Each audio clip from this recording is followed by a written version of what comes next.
भले शादी करके लैला टच नहीं करे दे, मिली ना जवाब तबले देह नहीं धरे दे। इस वीडियो के नीचे आप लोग जिस तस्वीर को देख रहे हैं, जिस पोस्टर को देख रहे हैं, खेसारी लाल यादव का आने वाला सॉन्ग का पोस्टर है, जो सॉन्ग का नाम है माहौल बदल दा।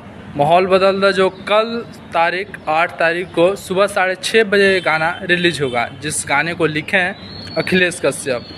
भोजपुरी के सबसे बड़े राइटर अखिलेश कश्यप इस गाने को लिखे हैं और इसमें संगीत दिए हैं प्रियांशु सिंह। तो कल सुबह खेसारी लाल का ये सॉन्ग 6:30 बजे आप लोग आराध्या फिल्म से जाकर के देख सकते हैं। इसका प्रमोशन काफ़ी हाई लेवल पे अभी चल रहा है, बहुत लोगों ने इस पोस्टर को पोस्ट किया है। बाकी आप लोग इस गाने को जाकर देखिएगा। खेसारी लाल इस गाने में कुछ जो अलग करने वाले हैं, कुछ धमाल करने वाले हैं। तो आप लोग कल इस गाने को एक बार ज़रूर सुनिएगा। इस वीडियो को देखने के लिए बहुत बहुत धन्यवाद। जय हिंद, जय बिहार, जय भोजपुरी।